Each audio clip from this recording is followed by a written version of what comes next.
Let's look at some athletics, and of course we had the Sirikwa cross country going down at the Lobo village in Uasin Gishu, and of course Agnes Ngetich shining her way in the 10 kilometers race. Let's take a look at that action, how it went down.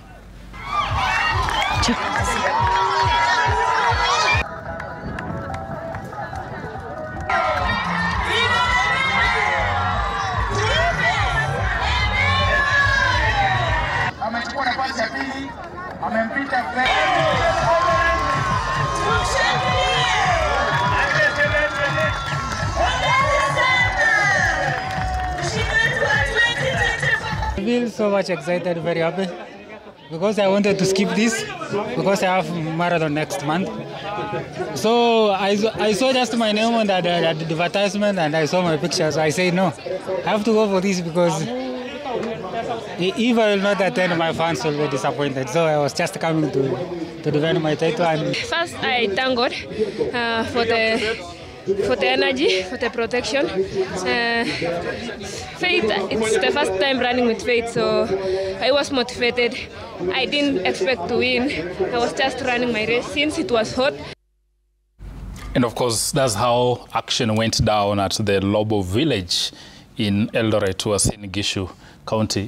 Brenda, what do you make of that performance? Agnes Ngetich, of course, doing very, very well in the women's race. And the interesting thing is that Faith Kipyegon didn't manage to finish the race. She dropped out. I think the Sirikwa event was a very good one for a season opener, because again, most of these athletes have been on a break.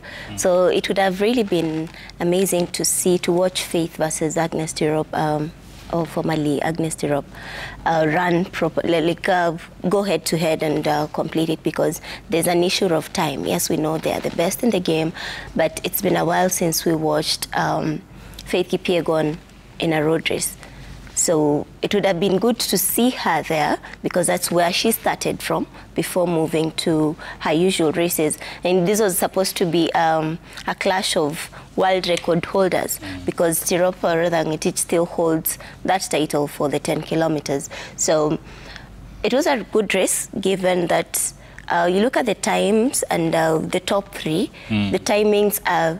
Actually, she timed 32:42, 32 minutes, 42 seconds. Yeah, which is slightly below her world record, but it was a good event for a start, because I know most of the Diamond League starts in April, and this has actually given them a proper platform to just test how good they are before they get out, or what they need to improve on. Watching Agnes and Faith, even if she did not finish, and then watching the male race, which was, again, the timings and the distance, or rather the duration between the number one and the number two was really very tight. Actually, so I think it was a tighter. 29:57, Rono 30 minutes, 07, and Kipkorir 30:15. Yeah, so I think we're actually getting somewhere with the timings, and it's becoming more competitive. So it's always good to have options, so that should anyone suffer an injury or opt out of something, we're sure we do have options. And it's good to see names coming up. Steve, this competition is growing in stature, as Brenda was saying. For long we call it Agnes Tirop in her honor. Remember, she died a painful death. She was actually murdered, cutting short a very promising career. But with time, it's really grown into stature, and it's a world event. We are seeing a lot of elite athletes coming into the fold. I think it's a good platform that is offering opportunities, probably for elite athletes, of course, to test their resilience and where to start from as they come off season. Again, it's a good platform to upcoming talents to try and establish and stamp authority that here we are. Golf should learn from that. As Zita says, golf should borrow a leaf from that you not only wait for next year. As Isia put it would be unfair to compare golf and athletics. Same thing. I'm saying giving everyone a chance. As Isia put it, Magical Kenya 2025 is done. We are waiting for 2026. But look at athletics. They have very many events throughout the calendar that are really pushing up elite athletes and promoting junior talents that are coming into the fold. So in my view, it's a good platform. It started off as a memorial event that is turning out to be something huge. Kudos to the athletics fraternity for organizing such a beautiful event.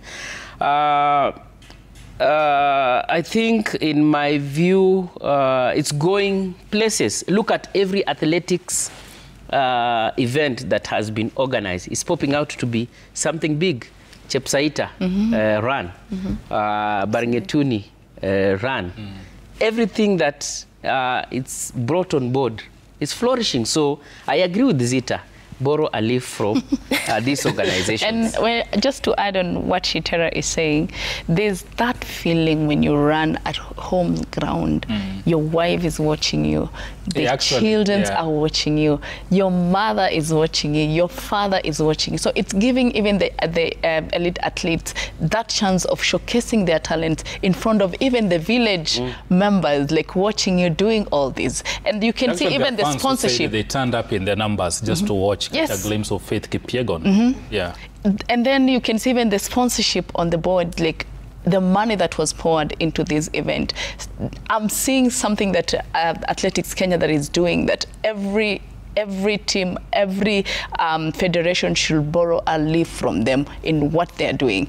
Very nice organization from everything. Before they do the races, inspection, everything just in order. So for me, I'm seeing this actually turning into something very big, like coming together, Sirikwa, the other ones coming together and doing something very big for the continent. And it will be very nice, bringing even people from, people from Ethiopia coming even to run into these races that is organized here. Isia Iwamani Benyo is a giant when it comes to these races, and once again, he lived up to his billing.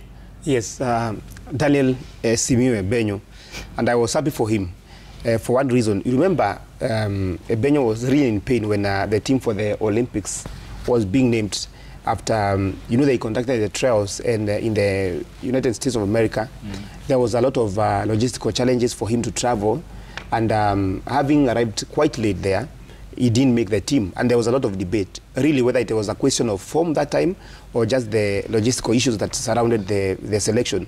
And since then, many times he has come out saying that he wants to fly Kenya's flag high in some of these major championships. So winning this for the second time in a row means that he's sending a signal that he's ready. This one being a world championship here in Tokyo, Japan, that he could be competing and actually fly high the flag he has always wished. But beyond that, I think specifically for him, because you mentioned him, I pray that there could be better guidance for him as far as the idea of the races he competes in are concerned. Sometimes we have seen Simiyu Benyo competing from cross countries, 10K, sometimes 5K, going to half marathons, And like last year, he ran a couple of the half marathons, which then, within a very short span, it spoils, the kind of athletes you become. The only person I know... It actually is a pointer that he's aiming for the road in future. Yeah, because it's only Sifan Hassan, who to me, I always tell people, the athletics enthusiasts, that that's a whole case study. A person who runs from 1,500 meters to full marathon within a season, really, you don't understand it. But in short, you're saying that should make for a dissertation. I'm telling you that would be a good one, and I think I may attempt that one day. But this event, Swila, we need to be very proud of Athletics Kenya, what they are doing. Like my colleagues mentioned here, that within very few years after Tirop, then we're having a world tour event by Athletics Kenya, and again there's a whole debate how Kenya now could be moving towards hosting when there are more leagues events. Then the idea of having some of these, when you have 40 athletes from different countries, like 14 countries, different countries, it shows you even the kind of image you are showing people when it comes to athletics. I think it was a good event. Now we have seen what we expect going forward. I know many people are worried about Faith Kipyegon because she didn't finish her race. Already, she has said that she wants to go for is it 6th title consecutive in the Diamond League, 1500 meters, when she kicks off in Brussels later, I think in April. This was the first event she was running. And like Brenda mentioned, for sure, cross country is not the cup of tea for. Yeah, it was a very punitive course. You understand? Yeah. So people should not be worried about her.